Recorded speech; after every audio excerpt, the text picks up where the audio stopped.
Okay, now we get to the challenging part of this presentation. Our next presenter has COVID. She was kind enough to put together about a 15-minute presentation, and she uploaded it to YouTube. So the challenge for me is to be able to play the YouTube for you and you hear it. So we're going to try this and see. And I think I go to share. I go here.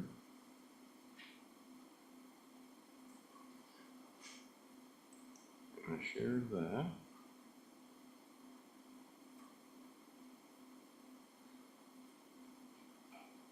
And I need to go to more. Share computer sound. Stereo. Keep your fingers crossed, and here we'll see. Is it working? Okay. Hey everyone. Okay. Thank you so much for being here today. And I'm so sorry that I couldn't be there in person. I started feeling under the weather last night, and as of this morning, I'm testing positive for COVID. So I thought instead of getting anyone sick or instead of trying to deal with a synchronous live presentation while feeling under the weather, I would record a brief presentation.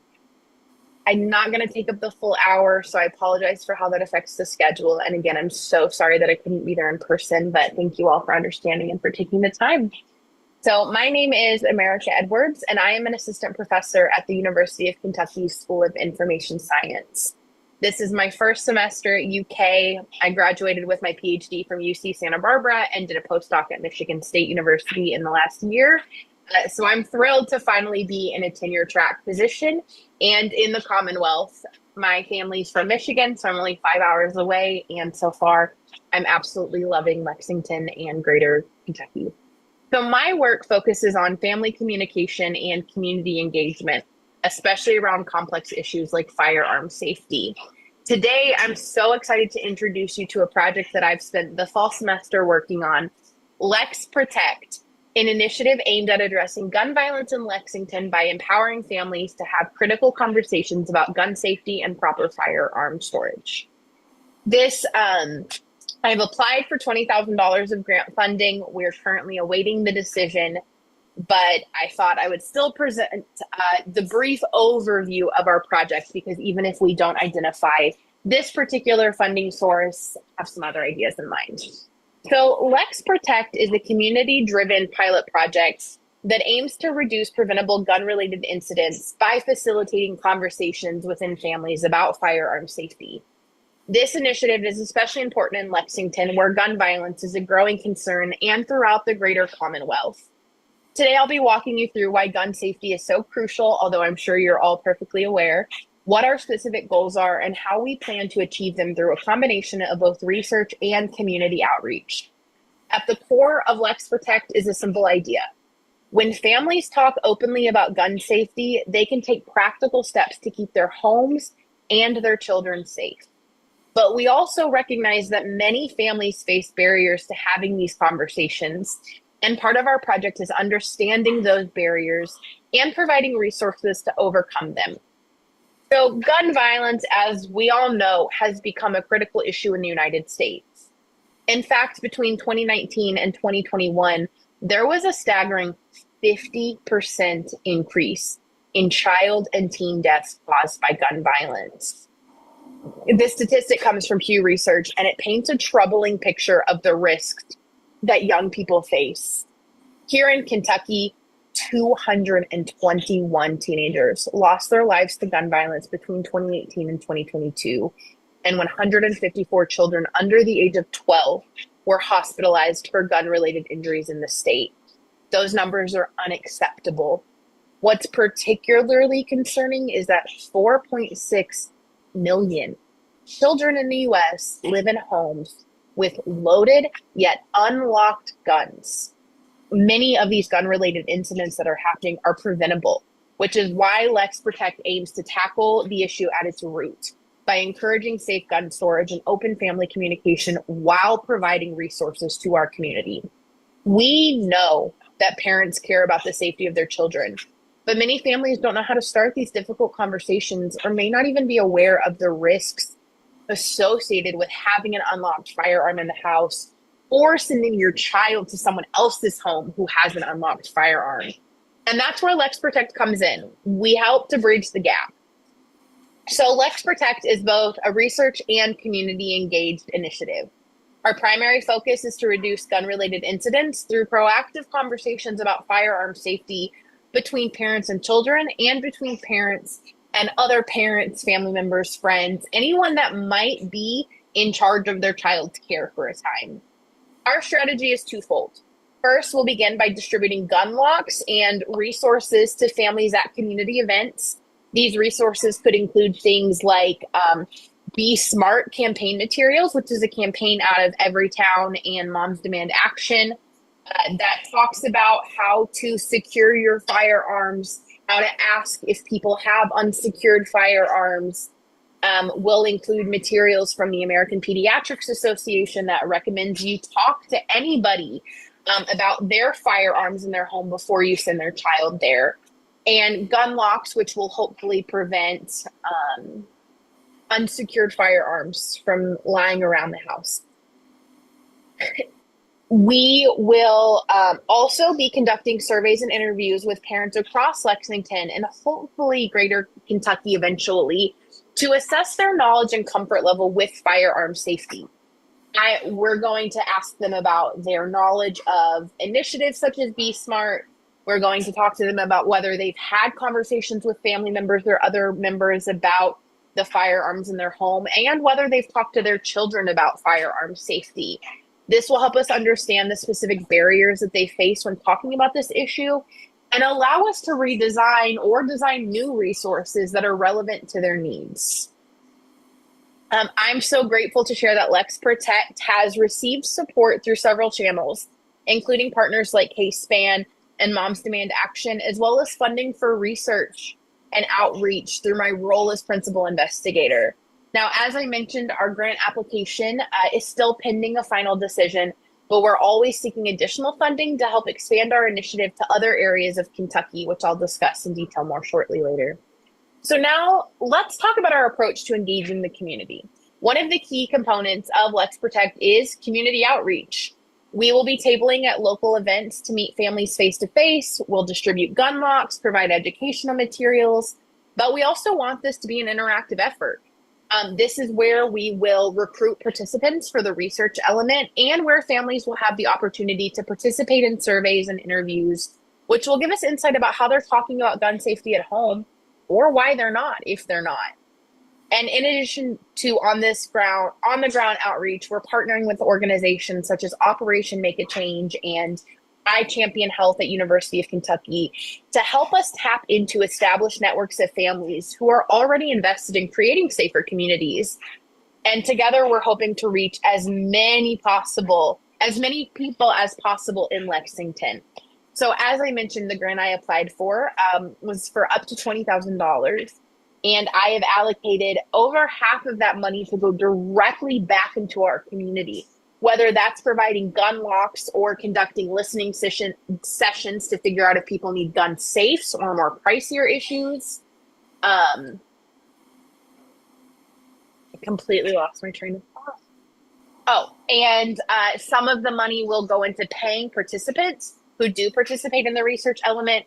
Some money will go to paying iHealth champions, who are people invested in the community, to compensate them for their work on the project. We've allocated funds to help graduate students present the research. And our success with LexProtect depends heavily on the strength of our partnerships. Working with community-based organizations ensures that we're not working in a silo, but rather as a larger network that's committed to a safer Kentucky, and we're able to hear diverse perspectives. I love working in teams, and we're always looking for people who have maybe connections to the greater Kentucky community, funding opportunities, or just have a personal experience or story that they want to share to make sure that that's represented in our research. K-SPAN, for instance, brings expertise in public safety and health communication, while Moms Demand Action has valuable resources related to gun safety advocacy and being smart when it comes to firearm use. With Operation Make a Change, we're able to engage directly with local youth and families who may have personal connections to the issue of gun violence. These partnerships will allow us to go beyond simply distributing gun locks, but building lasting relationships with organizations that are just as invested in the long-term safety of Lexington and Kentucky families as we are. I am so passionate as a researcher about making sure that I never step into a community, yank what I need research wise, and just walking away. I want them to know that we're invested and that making a safer Lexington is a long term goal, not just something we're trying to get a publication out of. So let's take a quick look at our project timeline, which again is dependent on funding decisions. But essentially, LexProtect is planned to unfold over the course of 2025 with several key milestones along the way. In spring 2025, the whole team will be conducting Be Smart training and finalizing our research questions. We'll also be preparing our human subjects review application so that we can begin collecting data. If you or your organization have a question that you want to know when it comes to Lexington families and firearm safety or gun experiences, let me know. We're still building the research element and we welcome input. By summer 2025, we'll be out in the community, tabling at local events, conducting surveys, holding interviews. This is going to be a critical time for gathering feedback and refining our outreach strategy. Data collection will hopefully be wrapped up by fall 2025, at which point we can analyze the results. And my hope is that I'm back here in fall of 2025 presenting what LexProtect found.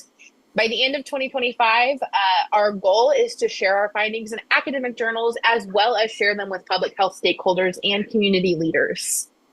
In the short term, we're most focused on building partnerships, engaging with the community, distributing gun locks to families in need, as well as figuring out what we really need to tackle when it comes to the research element.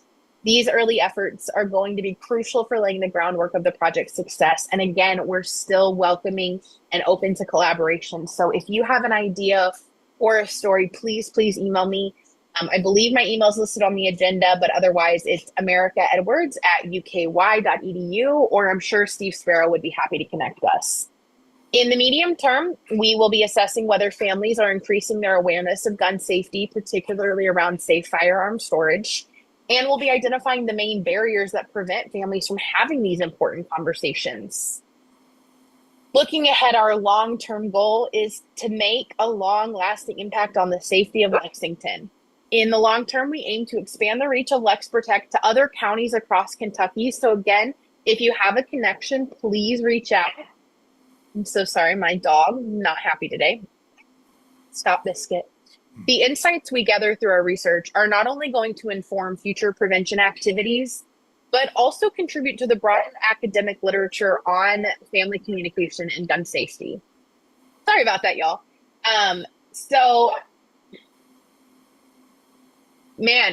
You never know when your dog is not going to be happy with you recording a presentation. I'm so sorry about that. So ultimately, we hope that our efforts with LexProtect will lead to a measurable reduction in preventable gun-related incidents. By fostering open, honest communication within families, we believe that we can create a safer environment for children and parents alike. Of course, any project of this scale comes with its challenges. We're navigating logistical hurdles, like ensuring that gun locks are distributed efficiently and to the people that need them most. And we're also aware that gun safety is a politically charged issue. So let me just say right now, I probably should have led with this. I am not trying to take anybody's guns away. I'm just trying to make sure that we're storing them securely, separate from our ammunition, and that no little hands or people that shouldn't have access to them have access to them. Some families may be hesitant to engage with the project due to sensitivities, and we know that. But these challenges also present opportunities. For one, there's a growing interest in public health solutions that address gun violence. And I think that's where LexProtect can really make an impact. By continuing to foster relationships with community organizations and seeking additional funding, I think we're going to be able to overcome these challenges and expand the project's reach. At the heart of LexProtect is a desire to create a lasting legacy for Lexington families. We're not just addressing an immediate need. Our hope is that by starting these conversations now, we're laying the foundation for future generations to talk openly about gun safety and make informed decisions about firearm storage. The project is about more than just distributing resources. It's about more than just advancing family communication research. It's about building a culture of safety and communication within families. Um, we can't make change super quickly at the legal level, even at the societal level, but I believe that we can start with families. And if even one family makes the decision to do something differently with how they're storing their firearms or talking about safety, I think LexProtect will have been a successful initiative. I'd like to close by inviting each of you to join the effort, whether it's through spreading the word, volunteering at one of our events, or simply encouraging open conversations about safety in your home. Every bit helps. Thank you all so much for taking the time to learn about the initiative. I really believe that LexProtect can make a meaningful difference. And with your support, I think we can build a safer, stronger Kentucky. Like I said, this grant is intended to be a pilot project, but the eventual goal is to spread it out through other communities in the Kentucky area, and engage with people about how they're storing their firearms and providing resources and tangible products that may help, such as gun locks and gun safes. So again, if you have questions or feedback, please feel free to get in touch with me. My email is americaedwards@uky.edu. I so wish I could have been there with all of you, but thank you for taking the time to learn about LexProtect, and I hope to hear from some of you.